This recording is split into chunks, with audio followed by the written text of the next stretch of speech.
Magandang gabi, Oriental Mindoro. Ika-19 sa buwan ng Marso taong 2013. Ito po ang TVNet Newsline. At sa ulo ng ating mga balita, pamahalang lalawigan, tiniyak na inaaksyonan ang problema sa pagbaha sa mahabang parang Laucan. Bayani Challenge aarangkada na ngayong 23 ng Marso sa mga bayan ng Baco at Puerto Galera. Calapan Recreational and Zoological Park formal nang binuksan.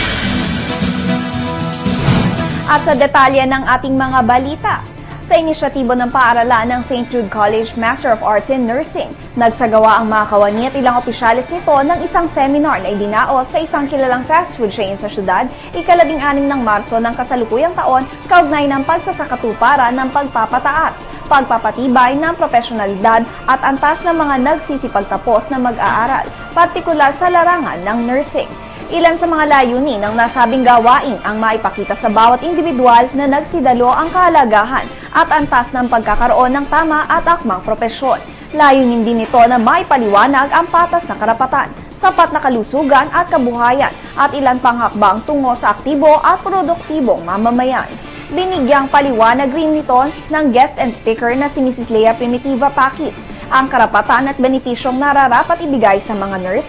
Ilan pa rito ay ang matigil ang nurse exploitation na naging issue na rin sa buong bansa kung saan nagkaroon di umano ng work without pay o ang tinatawag na false volunteerism. Samantala, target rin ng nasabing aktibidad ang magkaroon at maging competent partner ng gobyerno ang mga nasabing individual sa pagpapaunlad ng matatag at malusog na bayan. Prioridad pa rin dito na mabawasan ang mga nursing graduate na pumaibang bansa. Umaasa naman ang pamunuan at kawani ng naturang paaralan na mabibigyang pagkakataon ang mga nagsipagtapos sa kursong nursing na magagamit at magiging gabay sa tamang trabaho batay na rin sa nasabing seminar.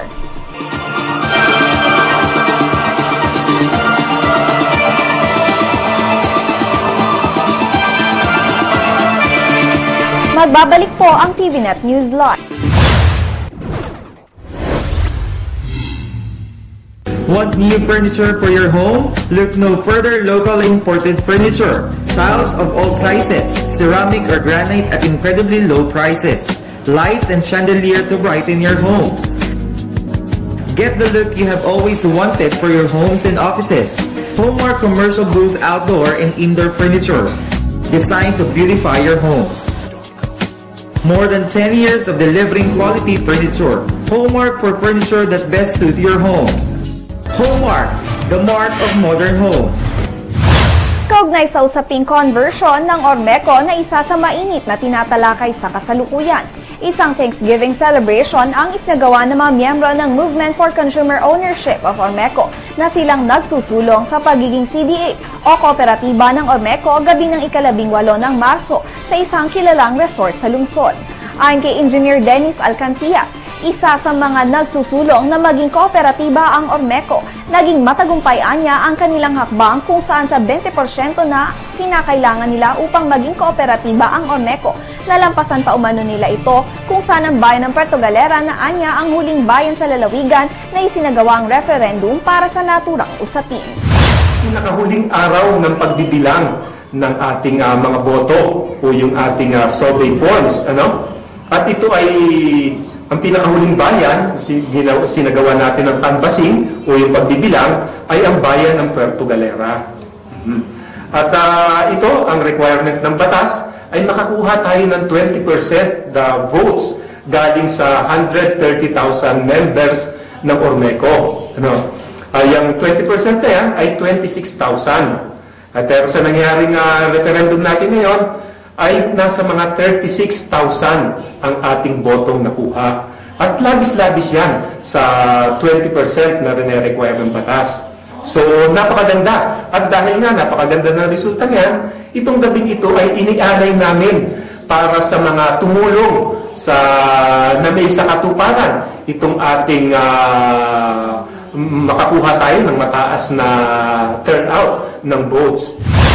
Dagdag pa ng opisyal, matapos naman ang matagumpay na gawain ito, tuloy ang irerehistro na nila ito upang higit na mapagtibay ang kanilang mithiin, maging kooperatiba ang Ormeco na magbibigay umano ng mababang singil ng kuryente sa lalawigan. Ito ang susunod na registration na sa CDA. Isasabit natin ang resulta upang mairehistro at maging tunay na kooperatiba ng Ormeco. Nagmula sa iba't ibang bayan sa lalawigan ang nakiisa sa nasabing kasiyahan, kung saan ilang pananalita ang ibinahagi ng ilang mga kinatawan gaya ni Executive Assistant Dr. Murphy Marasigan na kinatawan ni Governor Alfonso Umali Jr.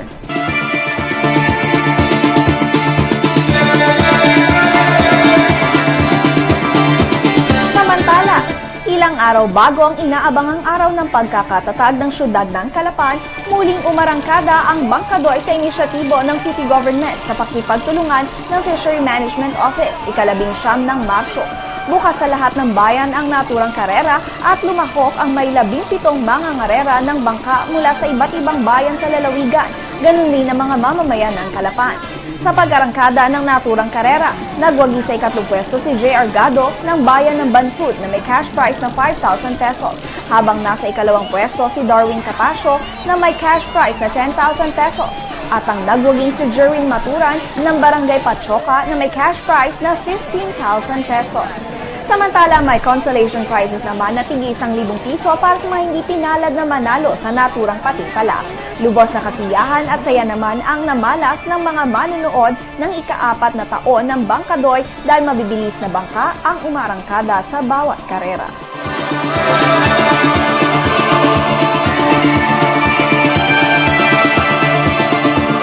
Susunod, pamahalaang lalawigan, tiniyak na inaksyonan ang problema sa pagbaha sa mababang parang Nauhan. At Bayani Challenge aarangkada na ngayong 23 ng Marso sa mga bayan ng Baco at Puerto Galera. Yan at iba pa ang mga balita makalipas lamang ang ilang paalala. Bakit ka kasi kumabit? Alam mong di tama yan, di ba? Huwag ka nang gumamit ng pag-aari ng iba. Nakakapirwisyo ka sa mga legal na cable. Lumalabo ang signal nila. Mahiya ka naman, hoy. Illegal na cable mo, putulin na. Ano, gusto mo bang umabot pa sa kulungan? Umiwas ka na sa gulo tsaka skandalo. Huwag maging kabit. Magpakabit ng tama ngayon. Supported by PCT. Sa pagpapatuloy ng ating mga balita, kaugnay ng problema sa pagbaha sa mga barangay sa norte ng bayan ng Nauhan, partikular sa Mahabang Parang, tiniyak ng pamahalaang lalawigan na inaksyonan na nila ito matapos na makita ang malaking pinsala na idinudulot ng pagbaha sa nasabing lugar. Ayon kay Provincial Engineer Elmer Dilay, nito lamang nakaraang linggo nang magsagawa sila ng inspeksyon dito kung saan lumantad sa kanila ang negatibong epekto ng pagbaha mula sa infrastruktura hanggang sa agrikultura matapos sirain nito ng pagbaha at matabunan ng putik ang mga palayan. Base sa kanilang inspeksyon, biglang nagkaroon ng malaking ilog na may 50 metro ang luwang at 3 metro ang lalim, kung saan 70% ng tubig nito ay mula sa mag-asawang tubig at 30% ang mula naman sa Bukayaw Grande. Nagdaang linggo, nung Miyerkules, nagkameron kami ng inspection dito sa mga area na ito na kung saan ay dumaranas ng grabing pagbaha ang barangay Mahabang Parang, kasama na dito ang San Luis. So sa aming pag-inspection, nakita namin ang magiging sanhi ng kung bakit biglang nagkameron ng ilog sa hindi naasahan dito sa Mahabang Parang. Dati sila, bago makaabot sa ilog, maglalakad sila ng mga 1 kilometro. Pero ngayon, sa kanilang likod ng bintana, sa kanilang tabihan ng pinto, may ilog na, biglang nagka-ilog. At hindi lang basta ilog, malaking ilog. Ito ay humigit kumulang sa 50 metro ang luwang at may lalim na 3 metro, more or less.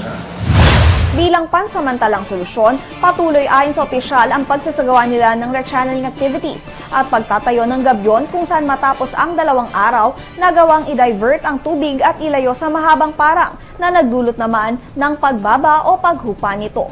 Nasa 20% na lamang anya ang tubig na pumapasok dito na nagmumula sa Bukayaw Grande at inaasahan nila na sa loob ng 2 linggo ay tuluyan ng maisasaayos ang agos ng tubig.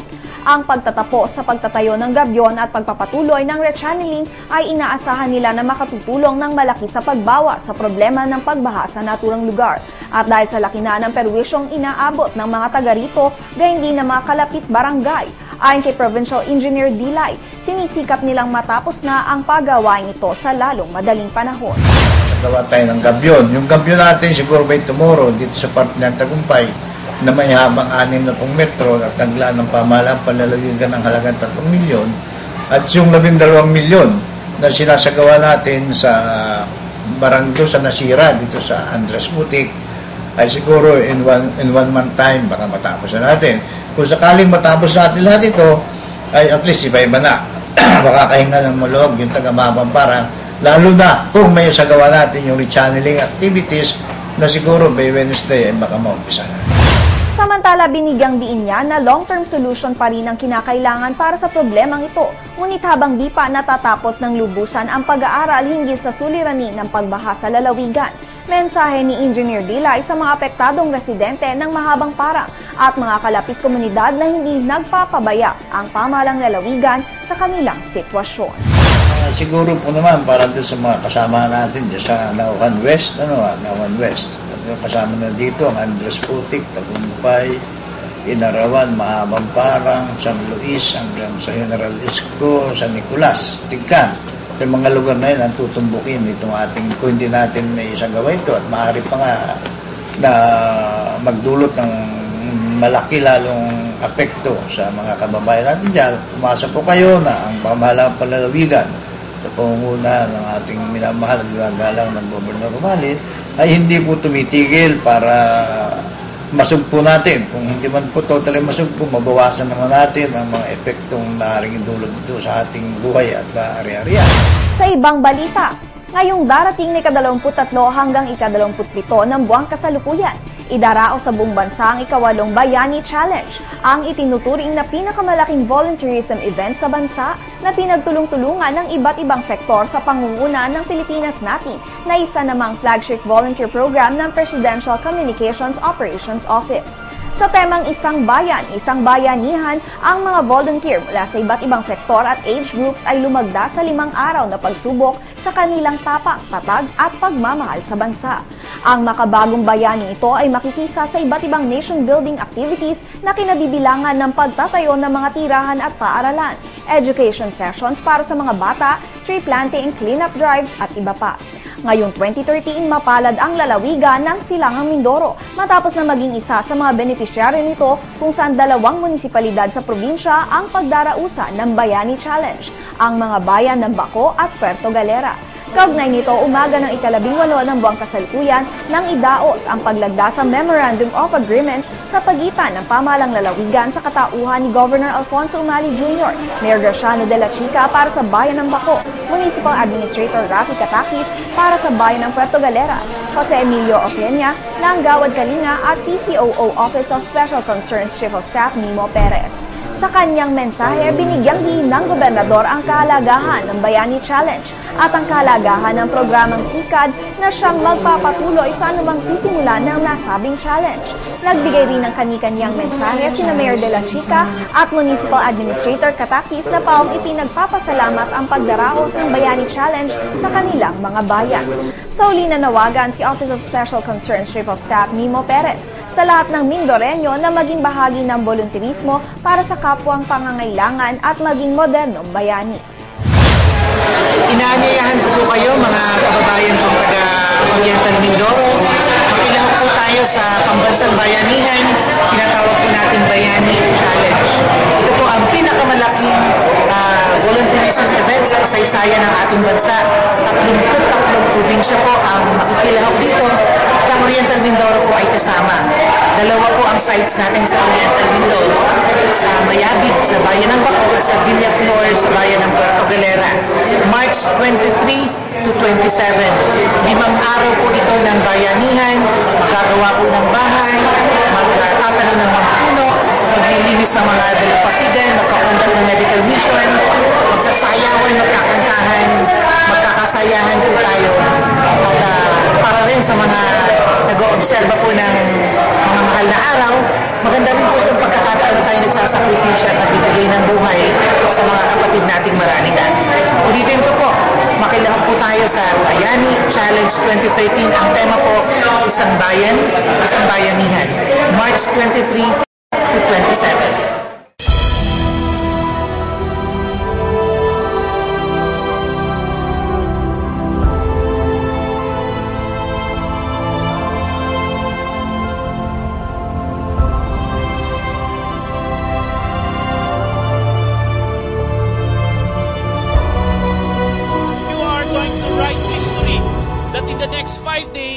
Those hundreds of lives will now have a new house, new hope, new future to look forward to.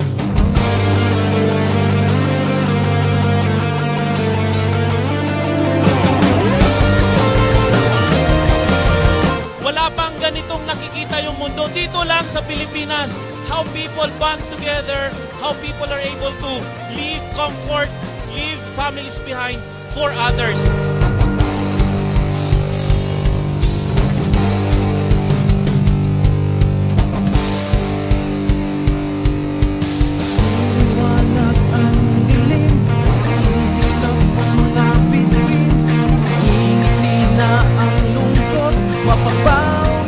Tuloy-tuloy po ang aking pag-asa dahil may nakikita akong katulad nyo na tuloy-tuloy din po tinatayo yung bansa natin.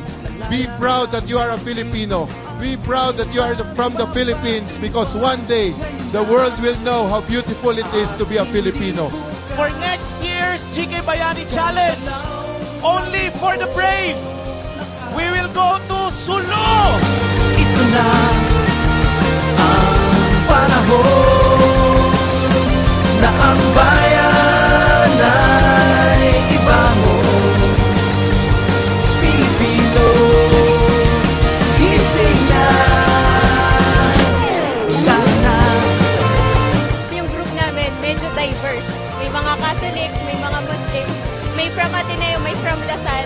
So may mga alumni din in different schools. Pero sama-sama kami. At isa lang yung natutunan ko, pag talaga pagtulong sa mahihirap at pagtulong sa ating bansa, iisa lang tayong lahat. It's the first time I see so many people give their time, their work to help others.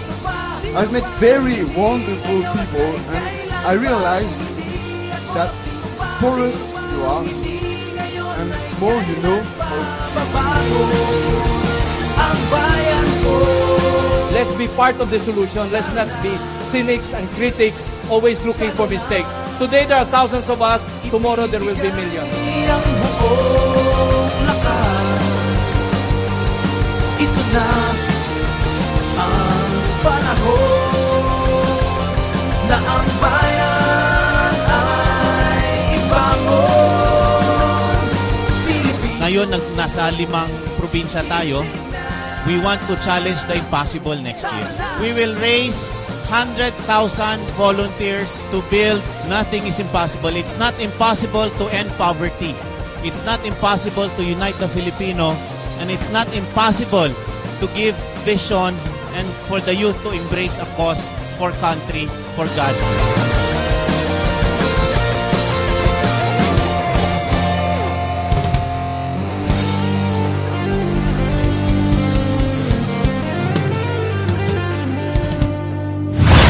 Susunod, Calapan Recreational and Zoological Park formal nang binuksan.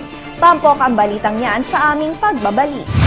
Morningstar Properties and Development Corporation. Good Shepherd Country Homes gives a breath of fresh air, greenery, and peaceful surroundings. Experience the charm of relaxed countryside life. It's just 3 minutes away from the town proper. Good Shepherd Country Homes is a place you would want to call home. Offered single attached, townhouse, and combined townhouse. Can avail through Pag-ibig Fund. Morningstar Hills, exclusive subdivision, top of a hill, create your own exterior design houses. Morningstar Properties and Development Corporation. For inquiries, call 043-288-1600. Wake up in a better mood.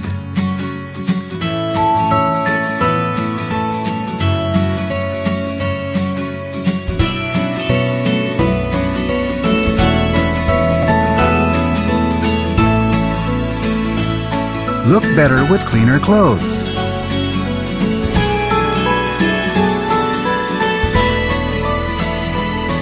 Better days begin with Panasonic.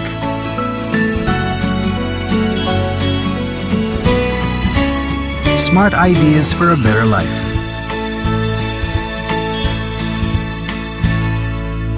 Panasonic. Ideas for life.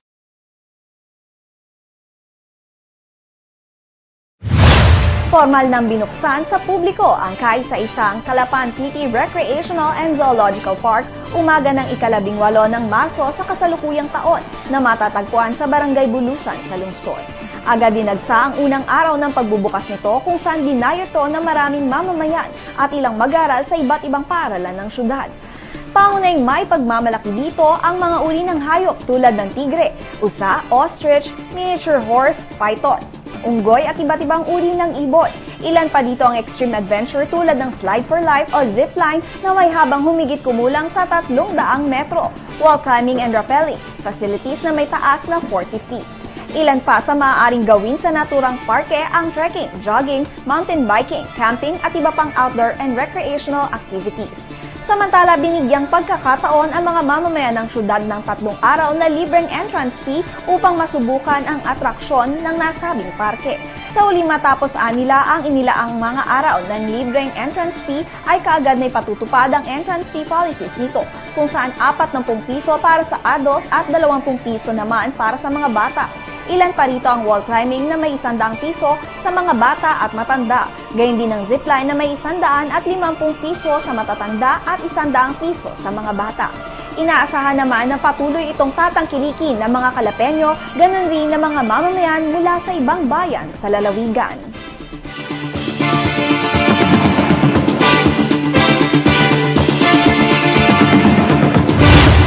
At yan po ang kabuuan ng mga balitang nakalap ng Newsline staff and crew para sa araw na ito. Para po sa inyong comments or suggestions, mga balita at impormasyon na nais niyong iparating sa aming programa, tumawag po lamang sa TVNet hotline sa numero bilang 043-288-4240. Maaring mag-log on sa www.tamaravision.net, ang official website ng Tamara Vision Network Incorporated. Ito po ang TVNet Newsline, katotohanan at serbisyo hatid sa mga Mindoreño. Ako po si Joan Caterina Perez Alberto na nag-iwan sa inyo ng isang mapayapa at magandang gabi. Marami pong salamat sa inyong walang sawang pagsubaybay.